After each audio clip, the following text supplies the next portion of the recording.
سورہ المومن ہے جی، 24واں پارہ اور آیت نمبر ہے اس کی 69 69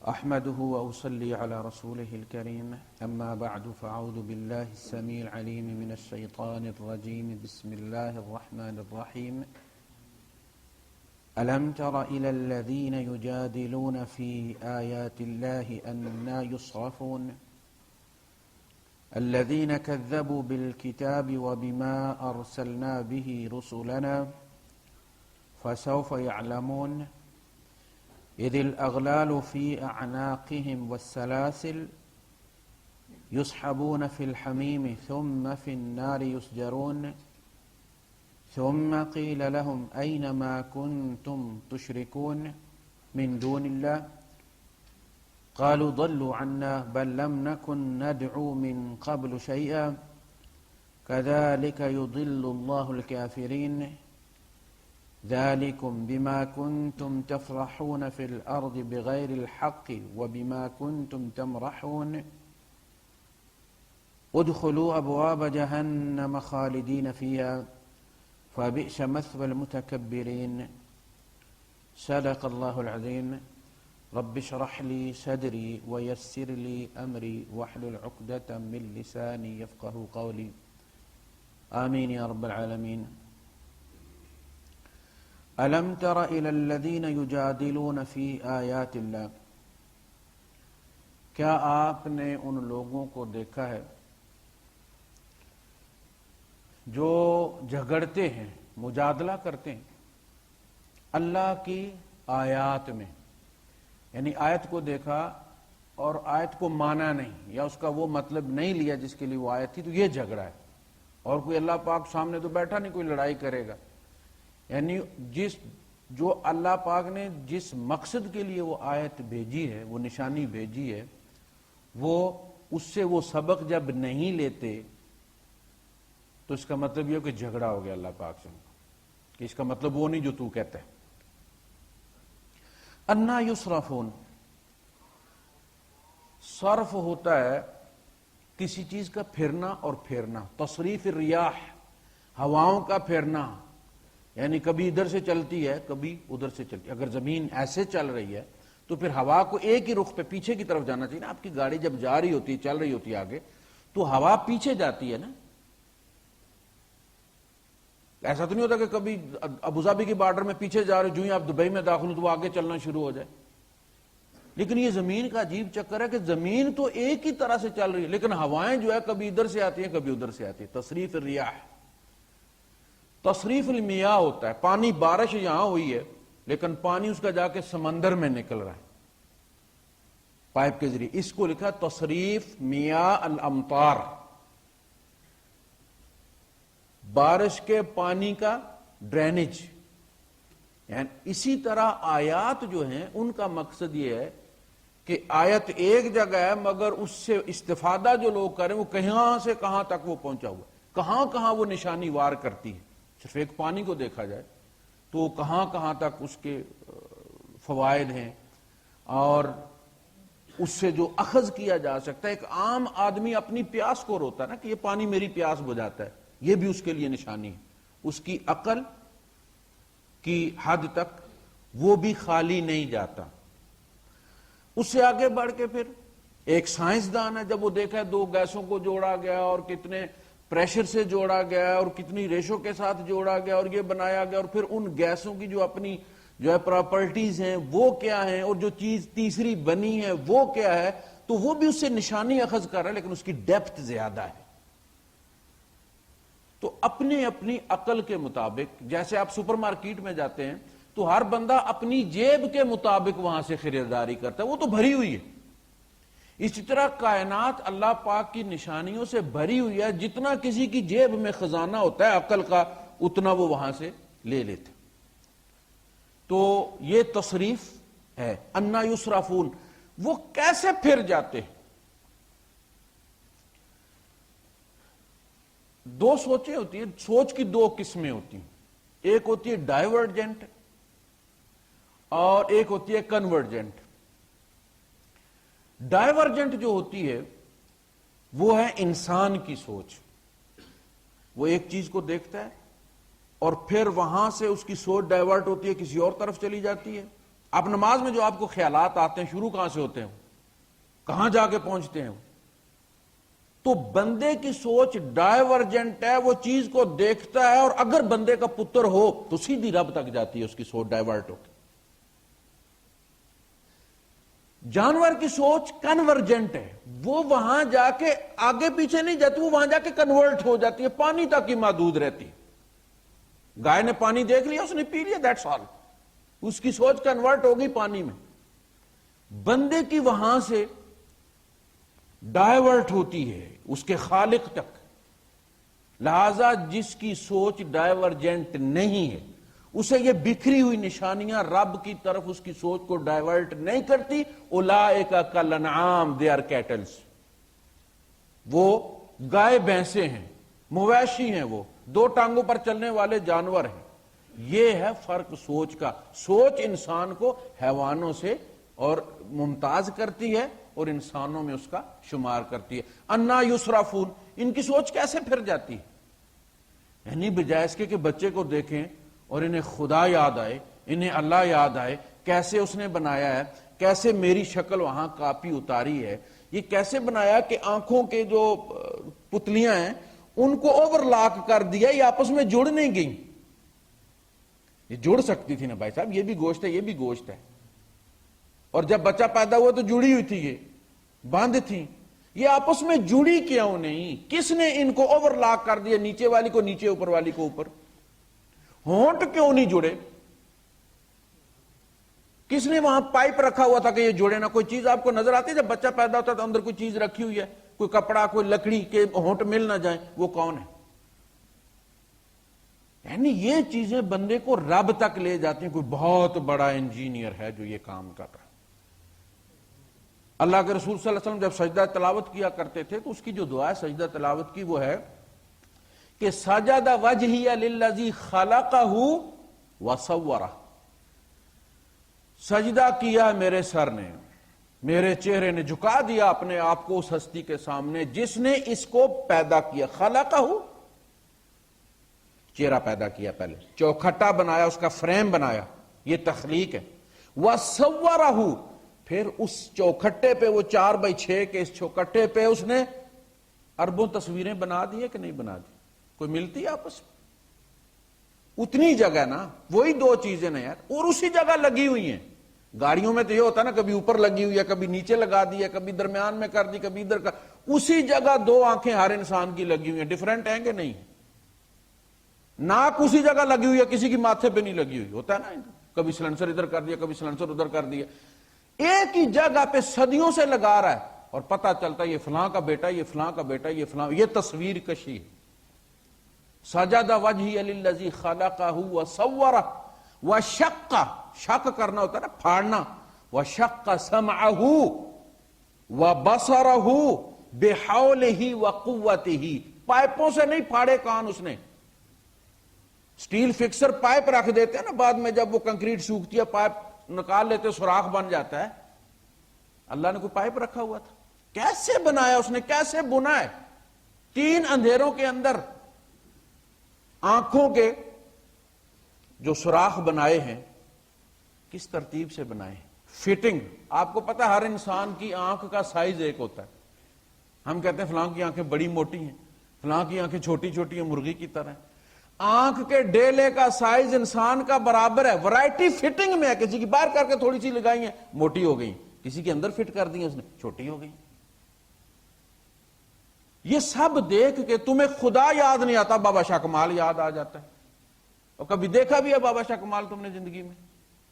کیسا تھا؟ یہ کہانی ہے نا کس سے. تو یہ ہے انا یصرفون. نکلنا کہاں چاہیے تھا ان کی سوچ کو؟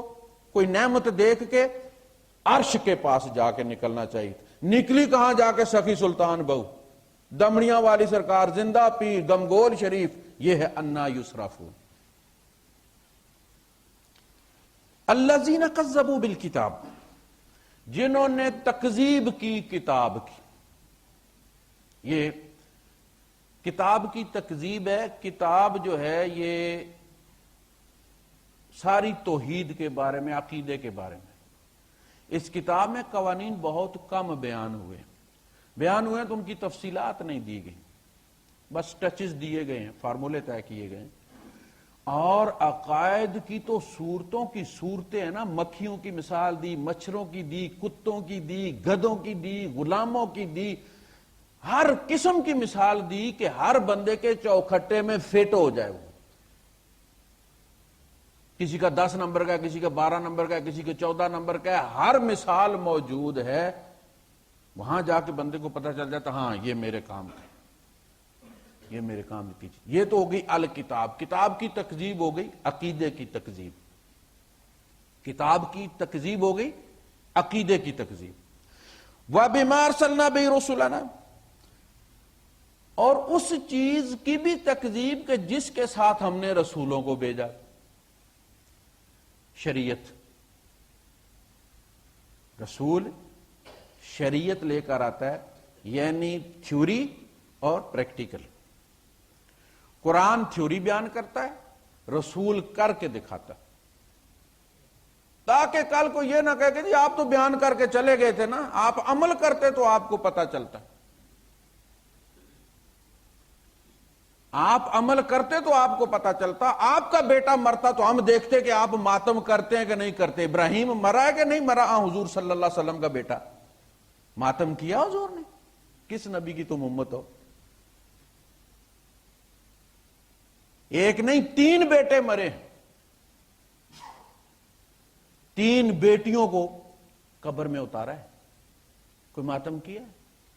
چچا حمزہ جو دودھ شریک بھائی بھی تھا، عربوں میں 2 بندے صرف گزرے جو 2 تلواروں سے لڑتے تھے، ڈھال استعمال نہیں کرتے تھے، تلوار کو ہی ڈھال کے طور پر استعمال کرتے تھے. ان میں ایک حضرت حمزہ رضی اللہ تعالیٰ عنہ تھے.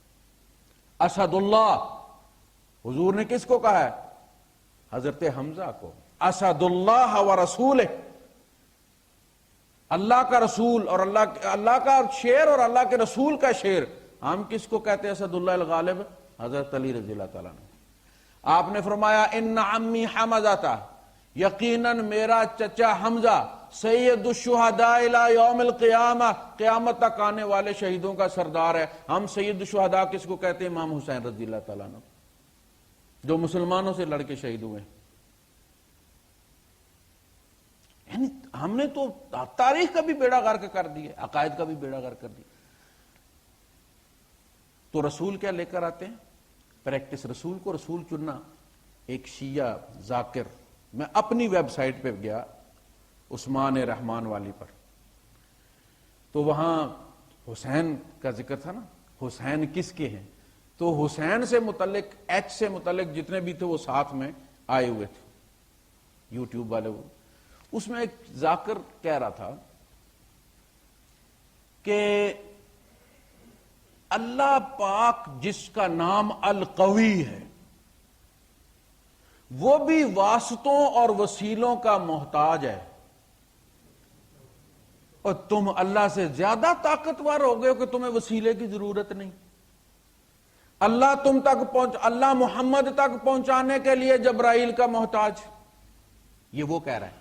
نقل کفر نہ باشد. اور محمد تک پہنچانے کے لیے جبرائیل کا محتاج، اور ہم تک پہنچانے کے لیے محمد کا محتاج. تم کہتے ہو رب کو وسیلہ چاہیے، تم کہتے ہو تمہیں وسیلہ نہیں چاہیے. یہ سوچ ہے اس کی. اور بعد کے جو مجمع بیٹھا ہوا وہ ہاتھ اٹھا کے جناب داد دے رہا ہے. بازار یہ پتہ چلتا ہے کہ بڑی ٹھوس دلیل ہے. بات تو اس کی لگتی ہے نا دل کو کہ ہر واقعی جب اللہ واسطوں کا محتاج ہے تو پلٹ کے ہم واسطوں کے محتاج نہیں ہیں. بات یہ ہے بھائی صاحب کہ اللہ محتاج نہیں، اللہ کسی چیز کا محتاج نہیں. ایک وقت تھا نہ جبرائیل تھا، نہ میکائیل تھا، نہ اسرافیل تھا، نہ اسرافیل تھا، نہ عزازیل تھا، نہ آدم تھے، نہ جنت تھی، نہ دوزخ تھی. خدا تھا، اپنی انہی طاقتوں کے ساتھ خدا تھا. اور ایک وقت آئے گا ان میں سے کوئی بھی نہیں رہے گا. کل من علیہا فان ویبقی وجہ ربک ذو الجلال والاکرام. جنت ختم کر دی جائے گی، جہنم ختم کر دی جائے گی، انسانیت، فرشتے، جبرائیل، اسرائیل کو بھی موت آ جائے گی، اس نے بھی مرنا، بڑی بری موت مرنا ہے، بڑی تکلیف ہوگی اس کو. کہا گیا کہ اس وقت جب اس کی جان اللہ پاک نکالے گا تو جو وہ چیخ مارے گا، اگر اس وقت اہل سما اور اہل دنیا موجود ہوتے تو سارے ہلاک ہو جاتے اس کی چیخ سے. سب کو مار دے گا اور صدیاں گزر جائیں گی، اسی طرح اکیلا رہے گا جس طرح پہلے اکیلا تھا. وہ محتاج نہیں ہے. ہم محتاج ہیں کہ رب درمیان میں واسطے ڈالے. ہم محتاج ہیں، رب محتاج نہیں ہم تک پہنچانے کا. ہم اللہ کے کلام کا تحمل نہیں کر سکتے. اللہ کے کلام کا تحمل ہم نہیں کر سکتے، لہذا ہماری کمزوری کو دیکھتے ہوئے اللہ نے درمیان میں رحم کیا اور واسطے ڈالے. اس لیے رسول کو کیا کہتے ہیں؟ رحمتن. رسول کو کیا کہتے ہیں؟ رحمتن. یہ رحمہ رب کا کے درمیان میں رسول ڈالا اس نے. اور حضور کیا ہیں؟ رحمت للعالمین. یہ تو ہو گئی ایک بات کہ یہ محتاجی ہماری ہے کہ رب درمیان میں واسطے ڈالے، رب کی نہیں ہے. لیکن کیا رب کمزور ہے؟ ہم تو رب کے علم تک نہیں پہنچ سکتے، کیا رب بھی ہمارے اندر تک نہیں پہنچ سکتا؟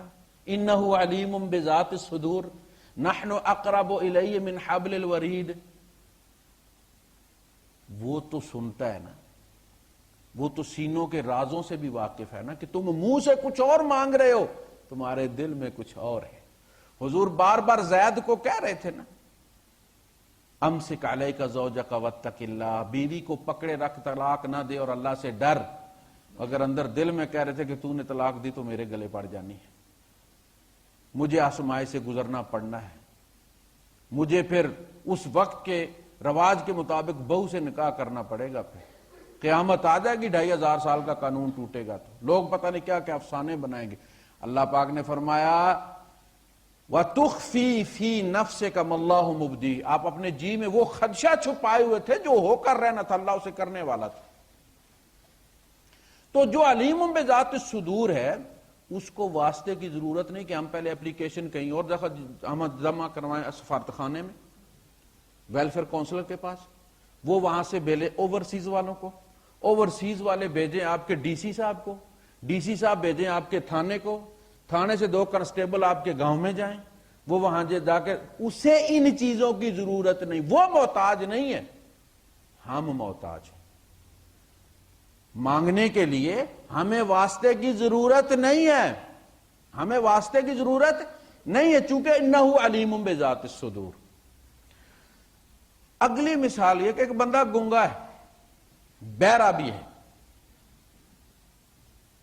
ہماری برادری بھری ہوئی ہے گنگوں بہروں سے. ایک تو ویسے بھی پہاڑی علاقے میں یہ زیادہ زبان کا مسئلہ، تو شاید کوئی کیلشیم ویلشیم کی کمی ہوتی ہے وہاں پہ پہاڑی پانی میں، وہاں گنگے زیادہ ہوتے ہیں. اور گنگے اس لیے ہوتے ہیں کہ سنتے نہیں ہیں.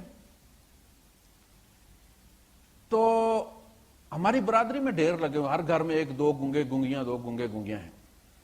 میرے شاید 5-6 پھوپھیوں کے بیٹے ہیں جو اس طرح سے گنگے بھی ہیں، بہرے بھی ہیں.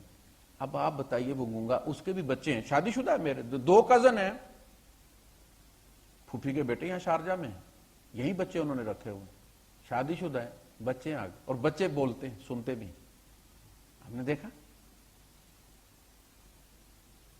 صحیح میں سے گنگے پیدا کیے، گنگوں میں سے صحیح دے رہا ہے. ان گنگوں کو سے ٹھیک نہیں کر سکتا تھا. وہ کام سے تھکے ہوئے آتے ہیں، سب سے پہلے نہا کے، سب سے پہلا کام، وہ بھوکے بھی ہوتے ہیں، سب سے پہلے نماز پڑھتے. جمعے والے دن وہ سب سے پہلے جا کے بیٹھ جاتے ہیں. اچھا مولوی کیا کہہ رہا ہے انہیں کوئی نہیں پتا، سنتے ہی نہیں. وہ بول رہا ہے، وہ اس کے منہ کی طرف دیکھتے ہیں، صرف اس لیے کہ یہ اللہ کا گھر ہے، اللہ نے پہلے بلایا ہے اور ہم پہلے آ گئے ہیں.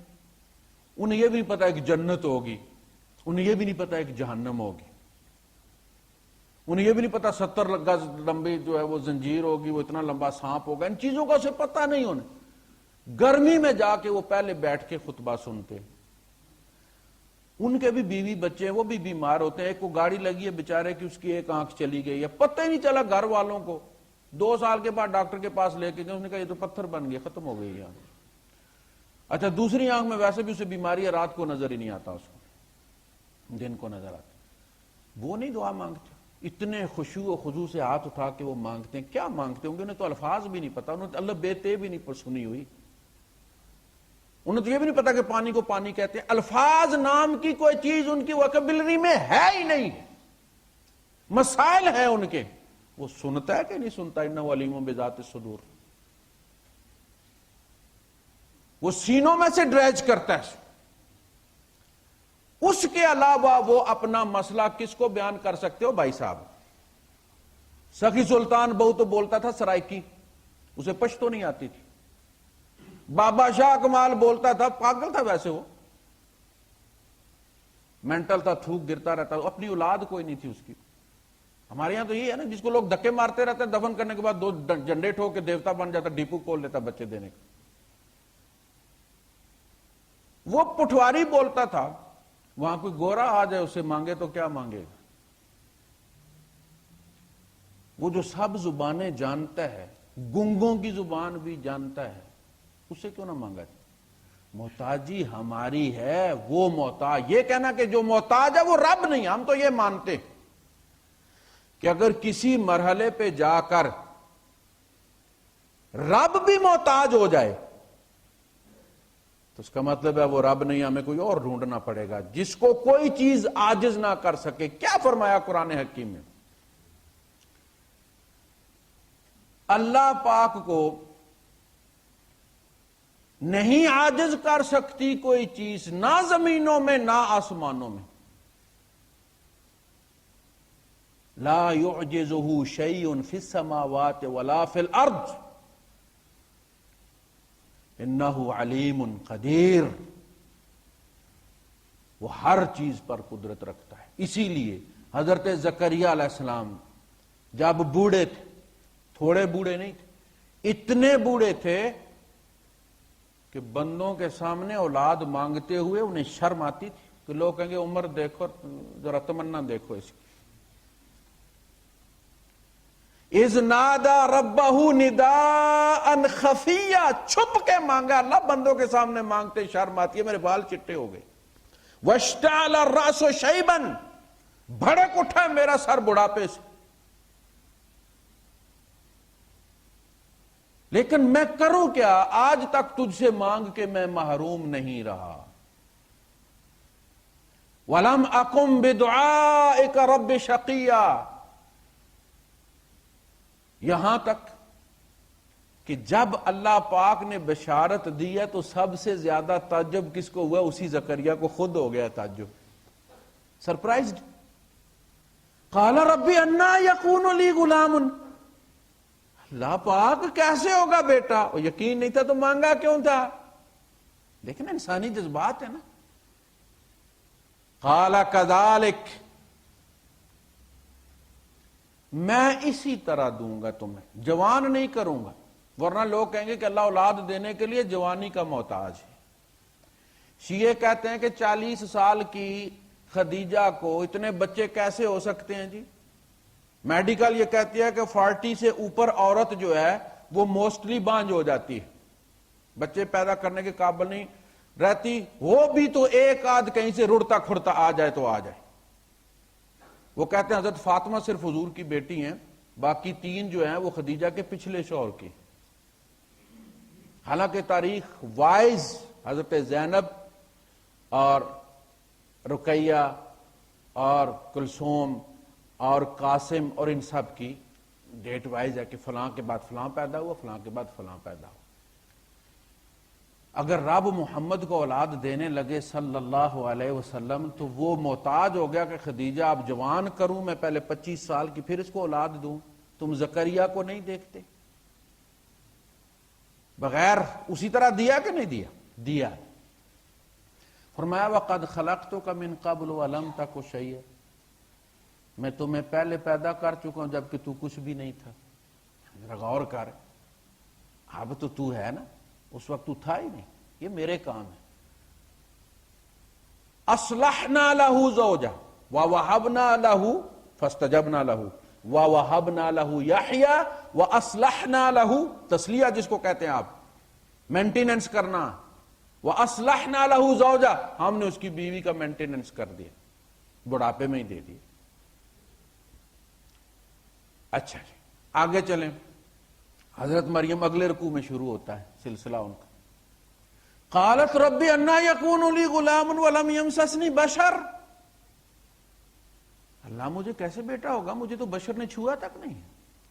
قال کذالک، بغیر چھوئے دوں ہوگا.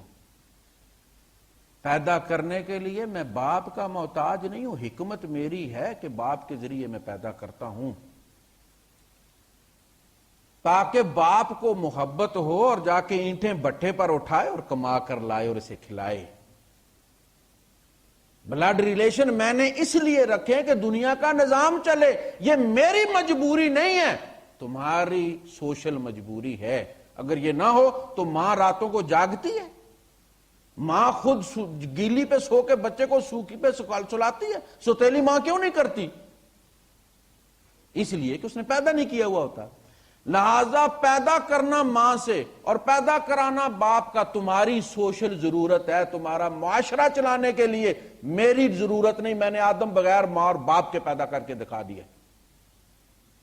اور ابن مریم کو بغیر باپ کے پیدا کر کہا نہیں. میں صرف ایک ایگزامپل سیٹ کرنا چاہتا ہوں کہ میرے بندوں کو پتا چل جائے کہ ہمارا رب عاجز نہیں ہے، محتاج نہیں ہے. یہ تمہاری محتاجیاں ہیں اور رب کی رحمت ہے کہ وہ ان کا خیال کرتے ہوئے وہ اس نے ایک نظام اور حکمت سے بنایا، ورنہ اللہ پاک کی مجبوری نہیں، وہ جس کو مرضی چن. جبرائیل تو نہیں آئے تھے موسیٰ علیہ السلام پر، درخت بولا تھا. پہلا جو خطاب ہوا ہے، پہلی جو وحی آئی ہے، ذریعہ کس کو بنایا اللہ پاک نے؟ درخت کو زبان عطا کی ہے. اس شجرہ کو کیا کہا؟ اس کا شجرۃ مبارکۃ، جس درخت کو وحی کے لیے اللہ پاک نے چنا، آرگن بنایا اپنا گفتگو کرنے کا، وہ درخت کیا ہو گیا؟ مبارک.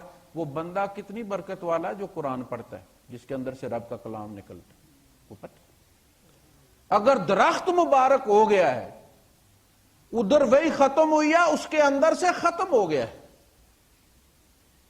بندے کو تو حفظ رہتا ہے، نہ بھی پڑھے تو اندر رہتا ہے اس کی. مبارک ہے کہ نہیں؟ یہ تو اللہ پاک وسیلوں کا مبارک پابند نہیں. ہمارے عام طور پہ ریفرنس دیا جاتا ہے کہ جی قرآن حکیم میں آیا یا ایھا الذین آمنوا اتقوا اللہ وابتغوا الیہ الوسیلہ، اے ایمان والو اللہ سے ڈرو اور اس کی طرف وسیلہ ڈھونڈو.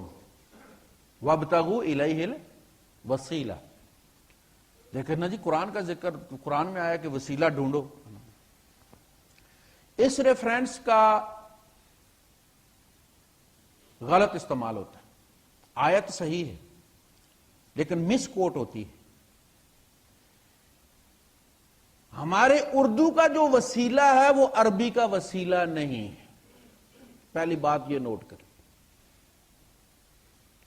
عربی میں جس کو وسیلہ کہتے ہیں، اردو کا وسیلہ اور عربی کا وسیلہ یہ الگ ہے.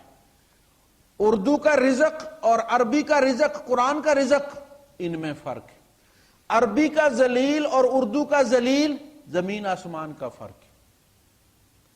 عربی میں ذلیل کہتے ہیں کمزور کو، نرمی کو. اردو میں ذلیل کہتے ہیں ذلیل کو. کہا دیکھو لقد نصرکم اللہ ببدر وانتم اذلہ. ذلیل کی جمع کیا ہے؟ اذلہ. اللہ پاک نے بدر میں تمہاری مدد کی تھی جبکہ تم سارے ذلیل تھے. اردو والے ذلیل نہیں، عربی والے ذلیل کمزور تھے. اذلۃ علی المؤمنین اعزۃ علی الکافرین، مومنوں کے ساتھ ذلیل، ذلیلوں والا سلوک کرنے والے، نہیں، اذلۃ علی المؤمنین، مومنوں کے سامنے نرم، کچھ زیادتی کر بھی جائے تو خاموش، اعزۃ علی الکافرین، لیکن کافر ذرا بات کر کے دیکھے، جسے اقبال نے کہا ہو حلقہ یارا تو بریشم کی طرح نرم، اور رزم حق و باطل ہو تو فولاد ہے مومن۔ تو عربی کا ذلیل، کمزور، وہ اصحاب بدر کے لیے اللہ نے استعمال کیا ہے، مومنوں کی تعریف میں استعمال کیا ہے، یحبہم ویحبونہ، اللہ ان سے پیار کرے گا، وہ اللہ سے پیار کریں گے، اذلۃ علی المؤمنین اعزۃ علی الکافرین، مومنوں میں بڑے نرم مزاج ہوں گے، مری ہوئی چمٹی پر پاؤں نہیں رکھیں گے، لیکن کافروں کے ساتھ بڑے سخت ہوں گے، لوہے کے چنے ہوں گے کافروں کے سامنے۔ ایک تو بات یہ ہوگی۔ آیت کی تفسیر کرتے ہیں عبداللہ ابن عباس رضی اللہ تعالیٰ عنہ، ان سے بندہ سوال کرتا ہے کہ واتقوا اللہ وابتغوا الیہ الوسیلۃ کا مطلب کیا ہے؟ کہتے ہیں کہ اس کا مطلب یہ ہے کہ اللہ سے ڈرو اور اسی کی طرف اپنی حاجتیں بڑھاؤ، ارفع الیہ حاجاتکم، اپنی حاجتیں اسی سے مانگو۔ دیکھیں آیت کیا ہے اور استعمال کس طرح ہو رہی ہے۔ وابتغوا الیہ الوسیلۃ کا مطلب ہے کہ اپنی حاجتیں اسی سے مانگو۔ عربی میں وسیلہ حاجت کو کہتے ہیں، ورنہ جب آپ دعا کرتے آتے محمد الوسیلہ، اللہ پاک محمد کو وسیلہ دو، یار محمد سے بڑھ کے بھی کوئی وسیلہ ہے؟ محمد اور رب کے درمیان بھی کوئی وسیلہ ہے جس کی تلاش ہے محمد کو؟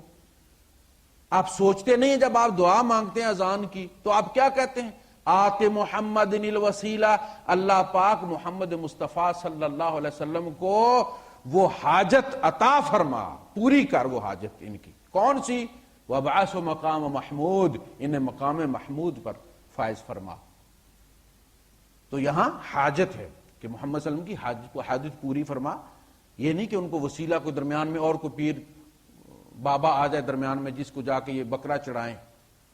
اسی طرح اس بندے نے یہ کہا پلٹ کے، یہ بہت لمبی حدیث ہے، یہ پوری تفسیر جو ہے عبداللہ ابن عباس رضی اللہ تعالیٰ عنہ، وہ بندہ کہتا ہے وَهَلْ تَعْرِفُ الْعَرَبِ، کیا عرب اس چیز کو جانتے تھے کہ وسیلے کا مطلب حاجت ہے؟ کہا نعم۔ الا تسمع شعر، آپ تم نے یہ شعر نہیں سنا؟ اس کا نام کو ان للناس علیک وسیلۃ، ان دیکھیں قرآن کی تفسیر میں ہمیشہ قرآن میں جو بھی چیز استعمال ہوئی ہے وہ عربوں میں مستعمل تھی، عربوں میں مستعمل تھی، عرب اس کو جانتے تھے، انہیں کسی تفسیر کی ضرورت نہیں، ان کے مثالیں بھی ان کے معاشرے کی تھی اور زبان بھی انہی کی تھی۔ اللہ کے رسول صلی اللہ علیہ وسلم وہ جو آیا سورہ اس میں آیا ہے اپنے المدثر میں، تو اس میں لفظ استعمال ہوا قسورہ، کأنہم حمر مستنفرہ، جیسے یہ بھڑکے ہوئے گدھے ہیں، فرت من قسورہ، یہ شیر سے بھاگے ہیں۔ آپ نے ڈاکومنٹری میں دیکھا ہے وائلڈ لائف میں کہ جب زیبروں پر وہ پڑتا ہے شیر آ کے تو ان کے دوڑنے کا انداز آپ نے دیکھا، اور وہ کس طرح سے بھدک گرتے ہیں، وہ بھاگتے ہیں۔ یہ وہ سین ہے کہ جب یہ شیر سے بدک کر دوڑتے ہیں تو بعض تو گر کر اپنی گردن تڑوا لیتے ہیں، کوئی کدھر گرتا ہے کھائی میں، کوئی کدھر گرتا۔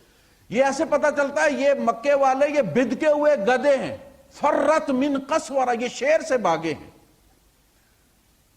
جو ضدی تھے نا وہ کہنے لگے جی یہ قسورہ کون سی عربی ہے جی، یہ قسورہ کیا ہے؟ انہوں نے یہ پوائنٹ اٹھایا کہ یہ کسی اور زبان کا لفظ ہے جو نبی کریم صلی اللہ علیہ وسلم کو جو بندہ سکھاتا ہے یہ اس کی زبان کا ہوگا، ہمارے عربوں میں تو نہیں بولا جاتا۔ اللہ کے رسول صلی اللہ علیہ وسلم نے فرمایا کہ اپنے فلاں بندے کو لے کر آؤ جو ان میں سب سے عمر رسیدہ تھا۔ وہ آیا، آپ نے فرمایا اجلس، وہ بھی بیٹھنے لگا تھا تو آپ نے فرمایا قم، وہ کھڑا ہو گیا۔ پھر آپ نے اسے کہا کہ اجلس، وہ بیٹھنے لگا تھا، پھر حضور نے کہا قم، وہ پھر کھڑا ہو گیا۔ تیسری بار جب حضور نے کہا اجلس، وہ بیٹھنے لگا، حضور نے قم، تو اس نے کہا اتسخر منی یا ابن القسورہ، اتسخر منی یا ابن القسورہ، اور شیر کے پتر، تو مجھ سے مذاق کر رہے؟ تو آپ نے ان کی طرف دیکھا جنہوں نے اعتراض کیا تھا. اب اس بندے سے جا کے پوچھو کہ شیر کو قسورہ کہتے ہیں کہ نہیں کہتے، جاؤ. نکلوا دیا نا. تو انہوں نے کوٹ کیا شعر عربی کا، ان للناس الیک وسیلۃ فاقتحلی واخضبی، لوگوں کی تجھ سے حاجات ہیں، لوگوں کو تجھ سے تمنائیں ہیں، لہذا سرما ڈال کے رکھا کر، میک اپ کر کے رہا کر. یہ اس زمانے کے، پرانے زمانے کے شاعر کا شعر عبداللہ ابن عباس کو، اس میں مثال انہوں نے کیا دی کہ لفظ وسیلہ جو ہے یہ حاجت کے معنوں میں عربوں میں مستعمل ہوتا ہے، کوئی نئی بات نہیں ہے، تفسیر میں موجود ہے. تو بہت ساری چیزیں ایسی ہیں کہ جو ہماری زبان میں اور استعمال ہوتی، دوسروں کی زبان میں اور استعمال. اور یہ کہہ دینا کہ رب مجبور ہے واسطوں کا اور تم اس تک ڈائریکٹ کیسے، جب وہ خود کہہ رہا ہے قال ربکم ادعونی استجب لکم وَإِذَا سَأَلَكَ عِبَادِي عَنِّي فَإِنِّي قَرِيبٌ. اے نبی جب بندے کہا نا یسألونکا قل، یسألونکا قل، یسألونکا قل، آپ سے سوال کرتے ہیں آپ یہ کہیے، آپ سے سوال کرتے ہیں یہ کہیے، آپ سے یہ سوال کرتے ہیں یہ جواب دیجئے. فرمایا وَإِذَا سَأَلَكَ عِبَادِي عَنِّي، ہاں جب وہ سوال کریں میرے بارے میں، فَإِنِّي قَرِيب، تو میں تجھ سے زیادہ ان کے قریب. یعنی کہ قل، کہا یہاں کل کی ضرورت نہیں، میں ان کے پورے کے پورے اندر ہوں. وَنَحْنُ أَقْرَبُ إِلَيْهِ مِنْ حَبْلِ الْوَرِيدِ. تو ہم محتاج ہیں، رب محتاج نہیں ہے. یہ بات کہنا کہ جی آپ، جب اس نے کہہ دیا کہ سیدھے قال ربکم ادعونی، تو اس سے مانگنا ہماری ذمہ داری ہے. اور وہ ہر جگہ سنتا ہے، ہوا معکم اینما کنتم، وہ کس لیے ہمارے ساتھ اگر اب بھی ہمیں ایجنٹ کی ضرورت ہے. ایک تو ہوتا ہے نا بھائی صاحب کہ آپ کا اپنا سفارتخانہ نہیں ہوتا، تو آپ کہتے ہیں کہ جناب علی ترکی ہمارے جو ہے وہ سفارتی امور ترکی کا سفارتخانہ ادا کرے. جب کسی ملک کے ساتھ ہمارے تعلقات ٹوٹ جائیں سفارتی، تو وہاں جو پاکستانی وانی ہوتے ہیں انہیں پاسپورٹ رینیو اگر کروانا ہے یا اٹیسٹیشن کروانی ہے سندوں کی، تو پھر کوئی اور سفارتخانہ ہوتا ہے جس میں ایک سیکشن کھلتا ہے، پاکستان سیکشن. ٹھیک ہے، جب اللہ خود آپ کا سفارتخانہ خود موجود ہے تو آپ پاسپورٹ اٹھا کے ترکی والے سفارتخانے میں چلے جائیں، وہ آپ کا پاسپورٹ ہی دے کے کہیں گے بھائی صاحب ادھر جاؤ، وہ پاکستانی ایمبیسی وہاں ہے. جب اللہ کہتا ہوا معکم اینا ما کنتم، جہاں کہیں تم ہوتے ہو وہ تمہارے ساتھ ہے، تمہارے ساتھ ہے کیوں؟ اب بھی اگر ایجنٹ کی ضرورت ہے تو اس کا یہاں ہونا بیکار ہے کہ نہیں ہے؟ اللہ بیکار کام کرتے ہی نہیں، عبث کام کرتے ہی نہیں ہے. وہ اس لیے ہر جگہ ہے، رات کو بھی ہے دن کو بھی ہے، کہ ہمیں درمیان میں کسی کی ضرورت نہ پڑے. جو بھی تمہارا بس خفیہ تم میرے ساتھ بات کرو، حل کر دو. الذین کذبوا بالکتاب وبما ارسلنا بہ رسلنا، ہم نے جو رسولوں کو بھیجا تو رسول پریکٹیکل کر کے دکھاتے ہیں. اصل میں اللہ پاک درخت کو چنا موسیٰ علیہ السلام پر وحی کے لیے. درخت سے آواز آئی ہے نا، کیا؟ انہو، دیکھیں درخت کہہ رہا ہے اننی انا اللہ، سنو میں اللہ ہوں. آواز کہاں سے آ رہی ہے؟ درخت سے. لا الہ الا انا، کوئی نہیں ہے میرے کوئی الہ مگر میں، یعنی درخت نہیں، وہ بول رہا ہے. آواز کہاں سے آئی؟ درخت. درخت یہ کام کر سکتا تھا، اس ستون سے بھی رب کی آواز آ سکتی تھی، کوئی مسئلہ نہیں. لیکن یہ ستون بچی بیاہ کے ہمیں نہیں دکھا سکتا تھا کہ بچی ایسے بیاہ نہیں چاہیے.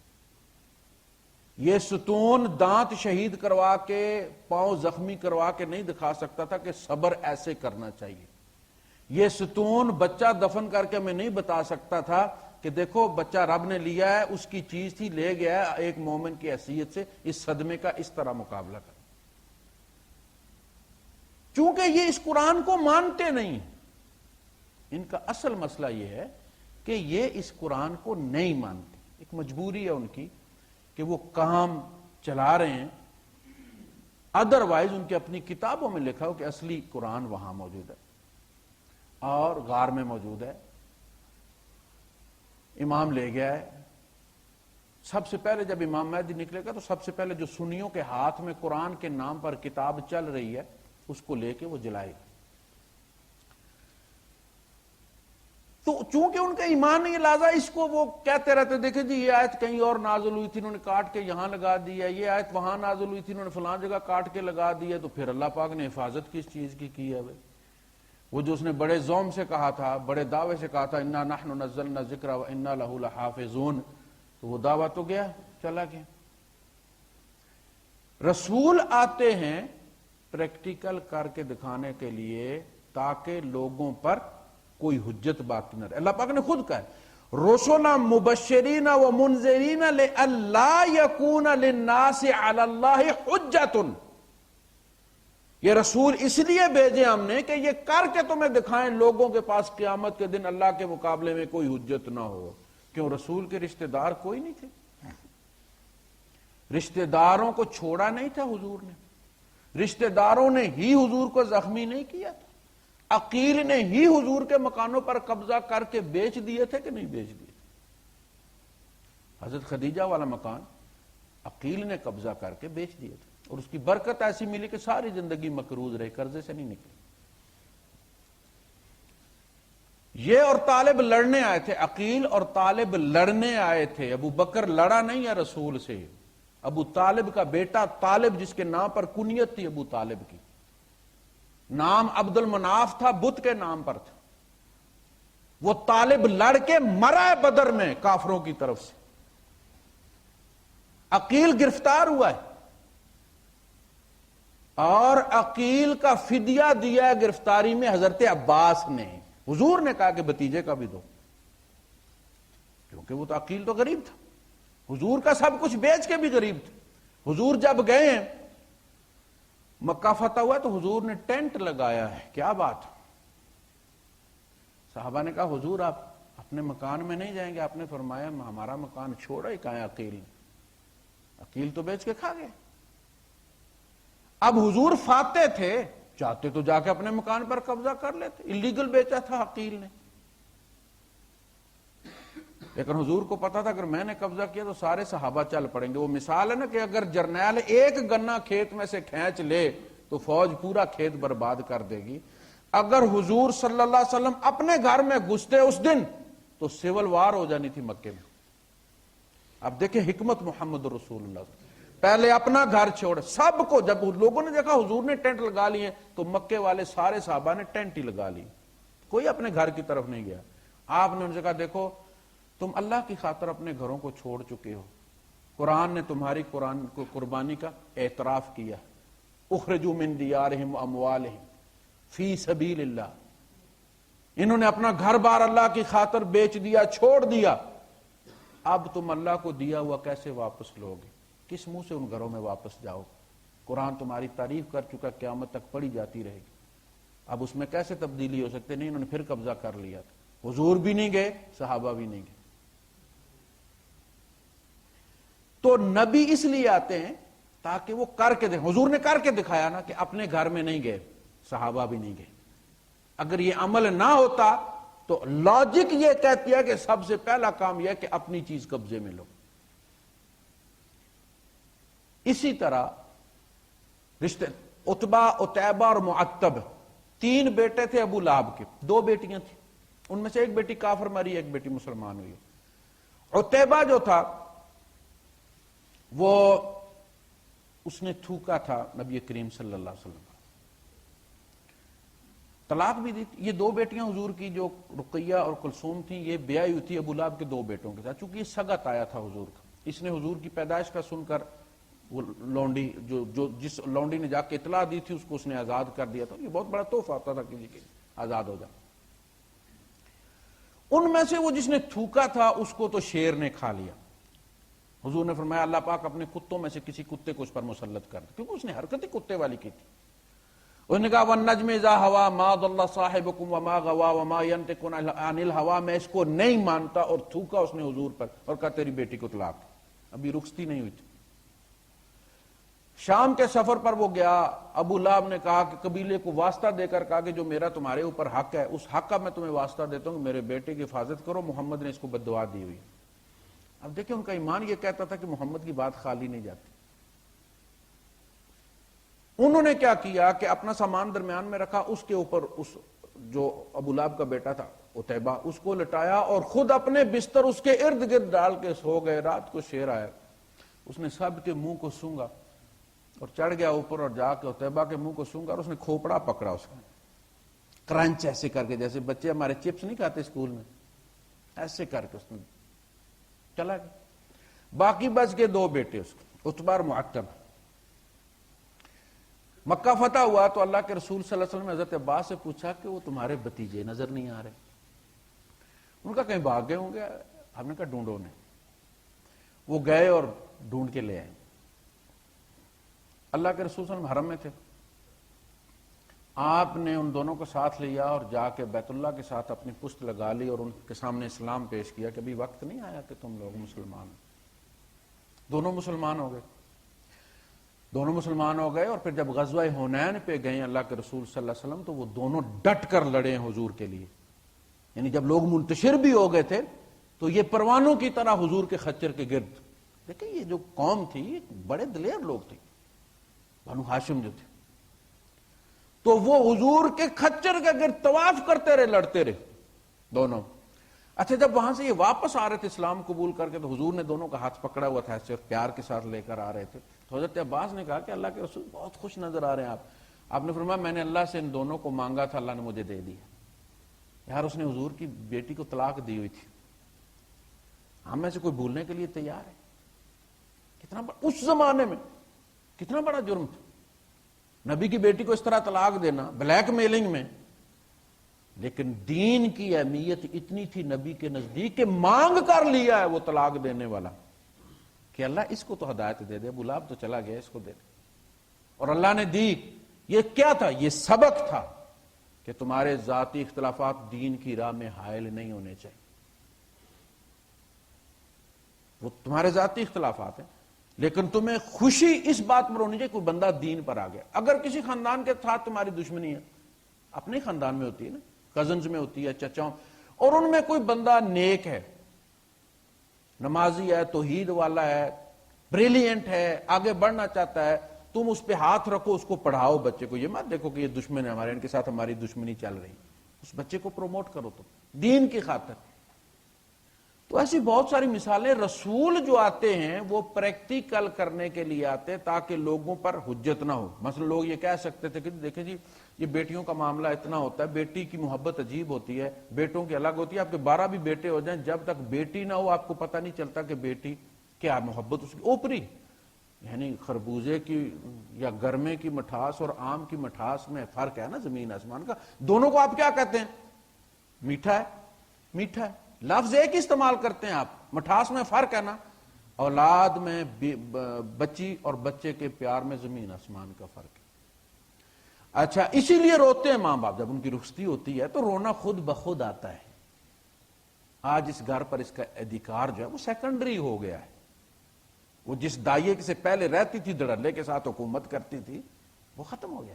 اب بیچاری آئے گی ڈرتے, کسی نے آنے دیا, زندگی میں تو آئے گی, ہم چلے جائیں گے, پتہ نہیں اس گھر میں اس کو کوئی گھسنے دے گا یا نہیں گھسنے دے گا.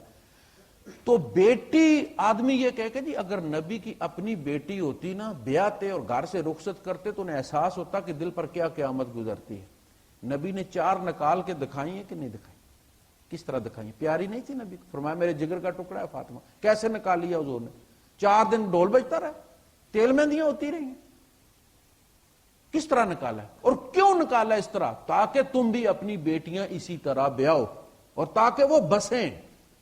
ہم شروع کرتے ہیں اللہ کی حدیں توڑنے سے اور پھر گھر اجڑ جاتے ہیں. دیکھیں نا, جس شادی میں رب کی رضا نہ ہو, رب ناراض ہو, آپ بتائیے وہ گھر بسے گا کیسے؟ آپ 100 جتن کر لیں. طلاقوں میں شرع جو زیادہ ہوئی ہے وہ رب کے قانون توڑنے کی وجہ سے ہوئی. اگر ہم اللہ کا خیال رکھیں گے اللہ اس کا بھی خیال رکھے. یعنی ایسے ایسے کیسز ہیں, سیکنڈ ڈے طلاق. لوگ مجھ سے مسئلے پوچھتے ہیں, دوسرے دن طلاق, 15 دن کے طلاق. میری ڈائریکٹری میں فون کی یہ سارے کیسز ہیں. سیکنڈ ڈے طلاق, 50 ڈیز طلاق. وہ طلاق جب کر پوری لائن لگی ہوئی ہے جناب. شادی کر کے رخصتی نہیں ہوئی, اس سے پہلے طلاق. کیوں جی؟ امی مجبور کر رہی. طلاق دے دی ہے, اب واپس کرنا ہے جی. بھائی اب تو واپس نہیں ہو سکتی، اس لیے کہ جس عورت کی رخصتی نہ ہوئی ہو اس کی ایک طلاق کی 3 طلاقیں ہوتی ہے۔ اللہ پاک نے فرمایا لیس یا ایھا الذین آمنوا اذا نکحتم المؤمنات ثم طلقتموهن من قبل ان تمسوهن فما لكم علیہن من عدۃ تعتدونها، جس عورت کو بغیر چھوئے طلاق دے دی جائے اس کی عدت کوئی نہیں ہوتی، اب وہ دوسرے دن نکاح کر سکتی ہے۔ تو پتہ یہ چلتا ہے کہ یہ طلاقوں کی جو شرح زیادہ ہوگی اصل میں یہ حدیں توڑنے کی شرح، دیکھا دیکھی، یعنی یہ ایسا موقع ہوتا ہے کہ ہر بندہ ریلیکس ہو جاتا ہے۔ بڑے بڑے مولوی بھی جو ہے وہ منہ لپیٹ کے تو سائیڈ پہ ہو جاتے ہیں، ذکر کرتے رہتے ہیں مسجد میں بیٹھے ہوئے، ادھر ڈول بج رہا ہوتا ہے۔ یعنی ایک وہ ہوتا ہے جو عورتیں بیٹھ کے اپنی لڑکیاں وہ بجا کے ترامی تھالی گڑھا کچھ بھی کر کے وہ جو کرتی ہیں اس کی اجازت ہے، اللہ کے رسول صلی اللہ علیہ وسلم نے اس کا حکم دیا ہے، چونکہ وہ اعلان ہے نکاح کا، پورے محلے میں پتہ چلتا ہے فلاں گھر میں دف بج رہی ہے، لڑکیاں گا رہی ہیں، اس میں کوئی حرج نہیں ہے۔ لیکن ڈیک لگا کے اس پہ انڈیا کے ہٹس لگا کے اس پہ منی بدنام ہوئی چل رہا ہے، ادھر ڈانس چل رہے ہیں، ادھر ویڈیو بن رہی ہے، اور پھر وہ جناب وہ یوٹیوب پہ چلی جاتی ہے، کنجر خانہ، پتہ نہیں چلتا کہ یہ مسلمان کی شادی ہے یا ہندو کی شادی۔ تو رسول کا انتخاب، رسول کا آنا اللہ کی مجبوری نہیں ہے، ہماری مجبوری ہے کہ ہمیں کوئی کر کے دکھائے، یہ ہماری مجبوری ہے۔ لہذا الذین کذبوا بالکتاب، اللہ کے احکامات کو توڑا، اور وَبِمَا أَرْسَلْنَا بِهِ رُسُلَنَا، رسول کی سنت کو توڑا، جس کے ساتھ ہم نے رسولوں کو بھیجا تھا، وہ ڈے ٹو ڈے لائف جو رسول کی ہے وہ سنت ہے۔ ہر آپ کہیں گے جی یہ مسئلہ حضور کو درپیش نہیں تھا، میں آپ کو بتاتا ہوں سیرت میں سے نکال کے کہ یہ بھی حضور پہ گزرا ہے۔ قید سے لے کر، پتھر مارنے سے لے کر، بھوکا رکھنے سے لے کر، زہر دینے سے لے کر، گالی دینے سے لے کر، سجدے میں اوجڑی اونٹ کی اوجڑی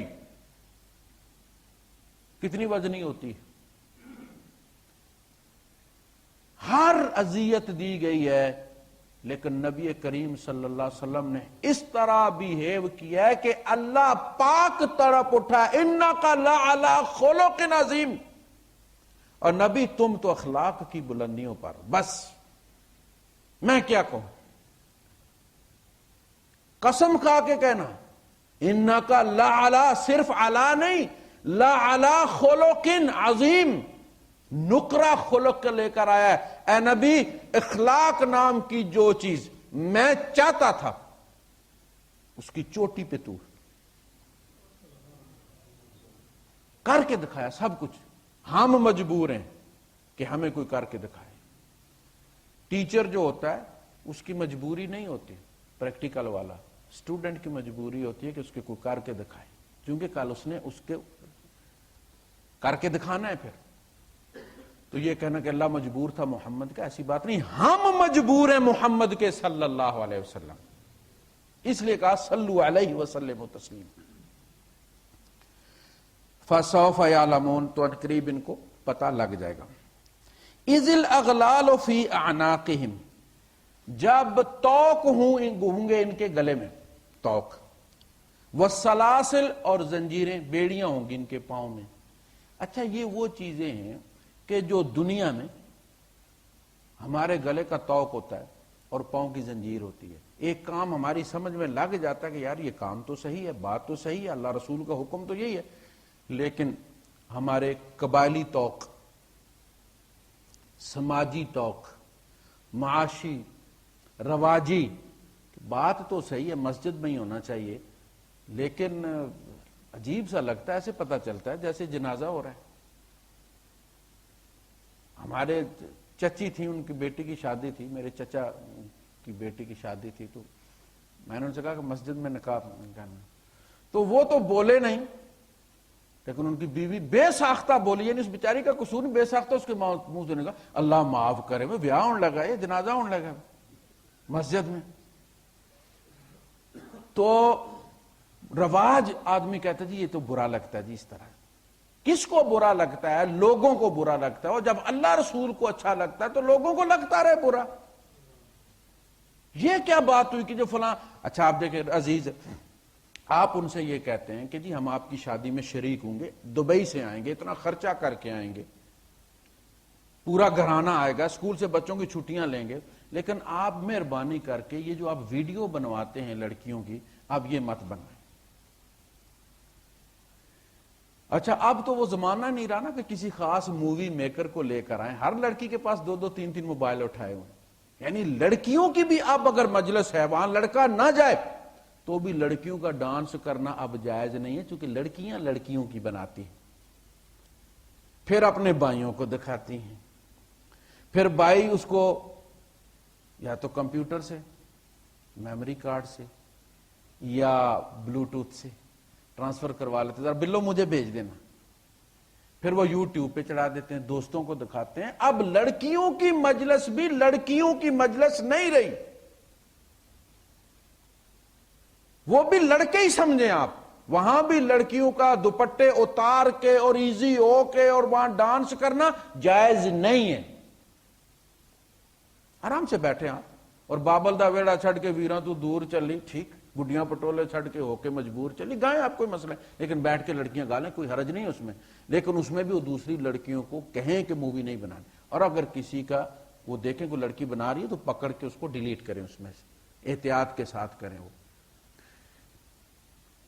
تو یہ جو توق قیامت کے دن اللہ پاک ڈالے گا، اصل میں وہ توق ہوں گے جو ہم نے دنیا میں اپنے آپ کو ڈالے ہوئے ہیں، سماج کے، رواج کے، کہ جی رواج اسی طرح سب کرتے ہیں، فلاں بھی اس طرح کرتا ہے، تو یہ توق رواجی توق ہوں گے جو قیامت کے دن ہمیں نظر آ جائیں گے، اور یہ تو فزیکل توق بن گئے، جنہوں نے ہمیں روکا ہوا تھا یہاں ہمیں روکیں گے دین پر چلنے میں، یہی توق وہاں ہمیں روکیں گے جنت میں جانے میں، اور یہاں ہمیں انہی توقوں کے ساتھ اٹھا کر قبر میں رکھ دیا جاتا ہے، اور وہاں انہی توقوں کے ساتھ اٹھا کے جہنم میں پھینک دیا جائے گا۔ لہذا یہ توق دنیا میں توڑنے ہیں، وہ جو ہے کہ رب کس طرح چاہتا ہے کہ بندہ، یہ عبادت ہے۔ دیکھیں ہم نماز پڑھتے ہیں نا تو سب سے پہلے یہ دیکھتے ہیں کہ اللہ کے رسول صلی اللہ علیہ وسلم نے کیسے پڑھی، ریفرنس لیتے ہیں نا۔ نماز عبادت ہے، لہذا طریقہ بھی اللہ اور رسول دیں گے۔ اور بھائی صاحب، یہ جو نکاح ہے، انکحوا الایام منکم، یہ بھی اللہ کا حکم ہے اور اس کے رسول کا حکم ہے۔ النکاح من سنتی فمن رغب عن سنتی فلیس منی، یہ عبادت ہے، نکاح عبادت ہے، لہذا اس کا طریقہ بھی اللہ رسول سے پوچھو نا۔ یہ تم امیتابھ بچن سے کیوں لیتے ہو؟ یہ تم ایشوریا رائے کی طرح شادی کیوں کرتے ہو؟ ان کی پوجا بھی گانا بجانا ہے، ان کا تو کلچر ہے، گانا بجانا ہندوؤں کا کلچر اور عبادت ہے۔ یہ بھجن کے ساتھ گانا اور گیتا پڑھنا اور وید پڑھنا، یہ ان کی عبادت ہے۔ دیو داسیاں جو ہندو مندروں میں چھوڑ دی جاتی ہیں اللہ کے نام پر، ان کے بھگوان کے نام پر وہ چڑھا دیتے ہیں چڑھاوا، ان کو 7 سروں کا ڈانس سکھایا جاتا ہے کلاسیکل، وہ ڈانس کرتی ہیں اور وہ ڈانس ان کی عبادت ہے۔ او بھائی تم مسلمان ہو، تم اپنی شادی میں وہ نہ کرو، خطبہ سنو، حقوق سن لو، تم نے کیا کرنا ہے، لڑکی نے کیا کرنا ہے، لڑکی کا باپ بھی وہ سن لے ساری باتیں، مولوی صاحب کا کام ہے ترجمہ کر کے ان آیتوں کا بتانا، لڑکے کے ماں باپ بھی سن لیں، لڑکی کے ماں باپ بھی سن لیں، یہ لڑکی کی ڈیوٹیز ہیں، یہ اس کے رائٹس ہیں، یہ مرد کے رائٹس ہیں، یہ اس کی ڈیوٹیز ہیں، اس طرح کرنا ہے۔ کوئی تنازع ہو جائے تو اس کو ٹھیک طرح سے حل کرنا ہے، یہ اللہ پاک آپ کے حوالے کر رہا ہے، اس کو اچھے طریقے سے ہینڈل کرنا ہے۔ قانون گھر نہیں بساتا، پیار گھر بساتا ہے، ٹھیک ہے جی۔ تو یہ چیزیں جب کر کے آپ اٹھیں گے تو انشاءاللہ العزیز وہ گھر بھی بسیں گے، کوئی مسائل بھی نہیں ہوں گے۔ لیکن جب ہم وہ گانا بجانا کر کے اٹھتے ہیں تو ابھی 10 دن نہیں گزرتے کہ لعنت برسنا شروع ہو جاتی۔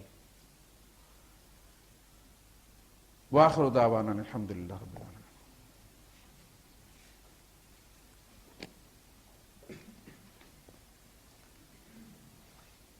جی وہ سوالات کا ہم نے